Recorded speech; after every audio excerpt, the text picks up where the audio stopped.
8वां दिन उत्तम त्याग। त्याग का मतलब है आत्मा की ओर वापस आना। त्याग प्राणी का नैसर्गिक नियम है। जैसे वृक्ष से पत्ते, फल, फूल यदि आते हैं तो वृक्ष जब तक उनका त्याग नहीं करता है तब तक उसमें नए फूल पत्ते नहीं आते। गाय जब तक दूध का विसर्जन नहीं करती है तब तक उसमें दूध नहीं आता है। उसी प्रकार से जब तक हम पुराने कर्मों का विसर्जन नहीं करते हैं तब तक नए कर्म नहीं आते। हम भोजन करते हैं, ग्रहण करते हैं तो विसर्जन करना भी, अगर आहार है तो निहार है। आज हमें भी इस त्याग को समझना है। जो जो छोड़ता है वो पाता है। गौतम गणधर से किसी ने पूछा कि जोड़ना अच्छा कि छोड़ना अच्छा, तो गौतम गणधर ने कहा यह उत्तर प्रैक्टिकल रहना चाहिए, थ्योरी में नहीं। तो गौतम गणधर ने एक हाथ की मुट्ठी खोल के रखी और एक हाथ की मुट्ठी बांध के रखी और प्रश्नकर्ता से प्रश्न किया कि अगर इस हाथ की मुट्ठी सदा बंधी रहे तो क्या होगा, और इस हाथ की मुट्ठी सदा खुली रहे तो क्या होगा। तो दोनों में प्रश्नकर्ता ने उत्तर दिया कि दोनों अगर सदा खुली रहे तो अकड़ जाएगी और बंधी रहे तो भी अकड़ जाएगी। तो क्या करना चाहिए? यदि ग्रहण किया है तो कुछ अंशों में छोड़ना चाहिए। हम उत्तम त्याग तो नहीं कर सकते हैं क्योंकि त्याग का अर्थ है मूल में त्याग करना, मूल का त्याग करना, और दान का अर्थ है ब्याज का त्याग करना। वैसे हम देते तो हैं, भिक्षा, भेंट, टैक्स और दान में देते हैं, इन सब में देना होता है, लेकिन इन सब में छोड़ना होता है, लेकिन इनमें अंतर है। भिक्षा जो देते हैं अवज्ञापूर्वक देते हैं, अनादर पूर्वक देते हैं। कोई भिखारी आए तो वह मांगता है तो कहते चल हट, अब नहीं दूंगा, ऐसा करके मजबूरी में देते हैं। भेंट लिफ्ट के लिए गिफ्ट देते हैं। टैक्स यह आगे व्यापार चलाना है इसलिए टैक्स देते हैं। इन सब में मजबूरी है, देना तो पड़ रहा है लेकिन मजबूरी है। दान परभाव और स्वभाव को सुधारने के लिए, पर का और निज का हित करने के लिए देते हैं। त्याग मात्र आत्मा का कल्याण करने के लिए दिया जाता है। तो दान और त्याग में सबसे बड़ा यही अंतर है कि त्याग मूल का किया जाता है और दान ब्याज का। तो चलिए, आप त्याग तो नहीं कर पाएंगे पर आज हमें दान के बारे में समझना है। सबसे पहले हम दान को देखेंगे। धन की 3 गतियां हैं। पहला दान, दूसरा भोग और तीसरा नाश। दान क्या चीज है? जो उत्तम भूमि में, उपजाऊ भूमि में देता है वह फलित होता है। जो अनुपजाऊ भूमि में देता है वह बीज सहित नष्ट हो जाता है। तो आज हमें भी दान को समझना है। 9 स्थानों में या 7 स्थानों में दिया गया दान, नव देवताओं के लिए दिया गया दान उत्तम भूमि, उत्तम या उपजाऊ भूमि है। और शेष स्थानों में भिक्षा, भेंट, कर आदि में दिया गया जो दान है, ये सब या तो करुणा दान है या फिर अनुपजाऊ भूमि है। इसलिए हमें पात्र को देखकर दान देना चाहिए। पात्र 3 प्रकार के, एक उत्तम, दूसरे मध्यम और तीसरे जघन्य। छठे गुण स्थानवर्ती मुनिराज उत्तम पात्र हैं, पंचम गुण स्थानवर्ती मध्यम पात्र हैं और असंयत सम्यक दृष्टि अर्थात चौथे गुण स्थानवर्ती जघन्य पात्र हैं। तो आज सबसे पहले हम दान को देखेंगे। मुख्य रूप से दान 4 प्रकार का कहा गया है। पहला दान आहार दान, दूसरा दान औषधि दान, तीसरा दान शास्त्र दान या ज्ञान दान और चौथा दान उपकरण या वसति का दान। इन चारों दानों में कौन प्रसिद्ध हुआ है ये आप सभी को समंत्रभद्र आचार्य के द्वारा रचित रत्नगण शतकाचार में बतलाया गया है कि आहार दान में राजा श्री सेन जो बाद में शांतिनाथ बने, वृषभ सेन सेठपुत्री औषधि दान में आगे चल के जिसके शरीर के स्नान के जल से अनेक प्रकार की बीमारियां दूर होने लगी थी। शास्त्र दान में कौंडेश ग्वाला जो आगे चल कर के कुंद कुंद आचार 84 पाहुड़ों के रचयिता बना और वसति का दान में शुकर जो आगे चल कर के देव बना। तो आज चलिए सबसे पहले हमें ना तो मुट्ठी सदा खोले रखना है, ना ही सदा मुट्ठी बांधे रखना है। यदि हमने 100 रुपये की कमाई की है तो उसका कम से कम 10वां भाग, मध्यम 6ठा भाग और उत्कृष्ट 4था भाग दान करना। यदि उत्कृष्ट दान करते तो 100 रुपये में की कमाई में 25 रुपये का दान करें।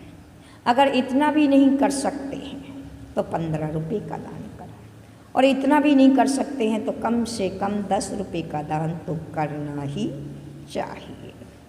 एक 3 रूप से जघन्य रूप से 10वां भाग, मध्यम रूप से 6वां भाग और उत्कृष्ट रूप से 4था भाग कमाई का देना चाहिए। यदि आपने कोई गंदगी यानी पाप से कमाया है तो उस पाप का प्रक्षालन करने के लिए आपको दान करना जरूरी है, क्योंकि गाय यदि भोजन करती है और वह दूध का विसर्जन नहीं करती है तो रोगी हो जाती। तो आज का यह पर्व स्वस्थ और सुंदर होने के लिए छोड़ना अति आवश्यक है। यदि आपको भी अपनी आत्मा को सुंदर और स्वस्थ बनाना है तो आज चलिए सबसे पहले दानों में दान है आहार दान। चारों दानों में सबसे उत्कृष्ट दान है तो आहार दान।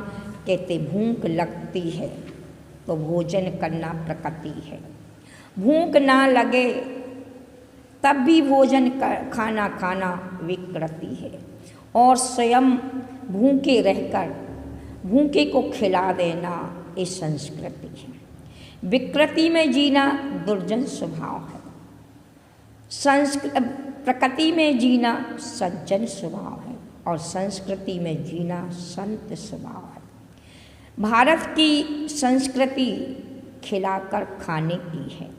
जो खिलाकर खाता है वह सदा खिलखिलाता है। हर रोज़ खिलाओ और हर रोज़ खिलखिलाओ। कहा भी गया है कि पहले मुनि को भोजन दो फिर निज करो आहार। आज हमने सबसे बड़ी विकृति कर ली है कि हम सबको खिला देंगे। हम यानी कि बच्चों को खिला दें, गाय को खिला देंगे, यहाँ तक कि सब लोगों को 1000 लोगों को खिला देंगे, उसमें आपको कष्ट नहीं होता।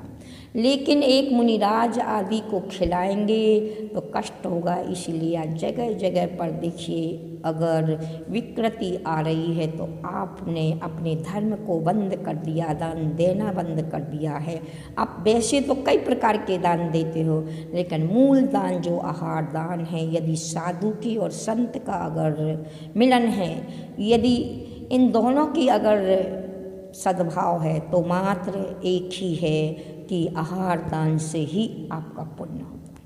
जिस घर में दान पुण्य नहीं होता वह घर घर नहीं शमशान कहलाता है। जिस घर में साधु के चरण नहीं पड़ते हैं वह घर घर नहीं शमशान कहलाता है। तो आज चलिए, कहा गया है कि 1000 मिथ्या दृष्टि जीवों को भोजन करा दो, चाहे एक जघन्य पात्र को भोजन करा दो, बराबर पुण्य लगता है। 1000 सम्यक दृष्टि को आवृत्तियों को भोजन करा दो, दीदी आदियों को भोजन करा दो, चाहे एक देश व्रती को भोजन करा दो, बराबर पुण्य लगता है। 1000 देश व्रतियों को भोजन करा दो, चाहे एक महाव्रती को भोजन करा दो, बराबर पुण्य लगता है। 3000 व्यक्तियों को भोजन कराने के बराबर एक आयरिका को, एक मुनिराज को भोजन कराने का फल मिलता है। 1000 महाव्रतियों को भोजन करा दो, चाहे एक परमेष्टि अर्थात उपाध्याय परमेष्टि को भोजन करा दो, बराबर फल मिलता है। 1000 उपाध्याय परमेष्टियों को भोजन करा दो, चाहे एक आचार्य परमेष्टि को भोजन करा दो, बराबर फल मिलता है। 1000 आचार्य परमेष्टि को भोजन करा दो, चाहे एक रिद्धिधारी को भोजन करा दो, बराबर फल मिलता है। 1000 रिद्धिधारी को भोजन करा दो, चाहे तीर्थंकर को भोजन करा दो, बराबर फल मिलता है। तीर्थंकर को भोजन कराने वाला उसी भाव से मोक्ष या 3-4 भाव के बाद मोक्ष चला जाता है। इतना फल एक आहार दान का है। तो चारों दानों में सबसे प्रसिद्ध है तो आहार दान है। तो आइए इस आहार दान के प्रभाव से जय कुमार और सिलोचना जो पूर्व में कबूतर कबूतनी थी, इन्होंने आहार दान की अनुमोदना की थी। उस अनुमोदना का फल था कि वह आगे चल कर के सिलोचना जय कुमार बने। ऐसे कई उदाहरण आते जिन उदाहरणों से आप उदाहरण ले सकते हैं कि आहार दान का निरोगी काया होती है। तो आपने कभी हमारा कमंडल देखा है? इस कमंडल की विशेषता है कि टोंटी से निकालते हैं तो हमें बड़े मुख से फल मिलता है।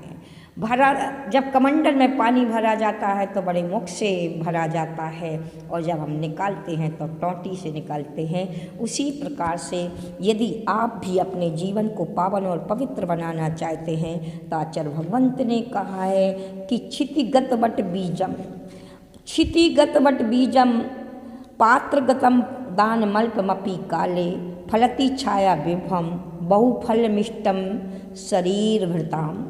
अर्थात जैसे क्षिति पर वट का बीज गिरता है तो कितना छाया देता है, विशाल छाया देता है, उसी प्रकार से उत्तम पात्रों में दिया गया थोड़ा सा भी दान बहुत फल को प्राप्त होता है। तो आज हमें त्याग करने की बात सोचना चाहिए। उत्तम भूमि में दिया गया दान, तुरंत दान महाकल्याण सूत्र की सार्थकता ही दान की सार्थकता है। इसलिए आज हम सभी को दान की महिमा को समझना है और दान देना सीखना है। देते तो हैं लेकिन हॉस्पिटल में देते हैं, फैशन और रसन के लिए देते हैं। ये दान नहीं करना। इसलिए इस दान को समझना है। जितना जितना जोड़ोगे उतना उतना नीचे जाओगे, जितना जितना छोड़ोगे। समुद्र जोड़ता है तो नीचे होता है और आकाश देता है तो ऊपर होता है। आज हमें भी किसके लिए जोड़ोगे? पूत कपूत तो का धन संचय, पूत सपूत तो का धन संचय। जब पूत कपूत होगा तो कितना भी जोड़ोगे वह कहीं ना कहीं चला जाएगा, और पूत सपूत होगा तो वह उसको धन की ज़रूरत नहीं पड़ेगी। इसलिए ज़्यादा मत जुड़ना। देखते हो सुअर नालियों में मुँह क्यों डालता है? अगले जन्म में क्या था? अगले जन्म में कोई सेठिया था, ज़मीन में गाड़ के चला गया और अब ढूंढ रहा है कि मेरा धन कहाँ है। ऐसे ही ज़्यादा जुड़ोगे तो आचार्य भगवंत उमा स्वामी कहते हैं वैवारम्भ परिकृतम नारकस्स ईशा अगर बहुत आरंभ परिग्रह करोगे तो नरक गति का आश्रय होगा। इसलिए इस नरक गति से बचना है तो भोजन करते हैं, अगर भोजन करने के बाद यदि भोजन को विसर्जन नहीं करते हैं तो अस्वस्थ होते हैं, पेट में कब्जियत हो जाती है। उसी प्रकार से पेट की कब्जियत तो त्रिफला से छूट जाती है, लेकिन माइंड में अगर कब्जियत बन गई तो कितने भाव बिगड़ जाएंगे, पर वो कब्जियत नहीं बने वो छूटेगी।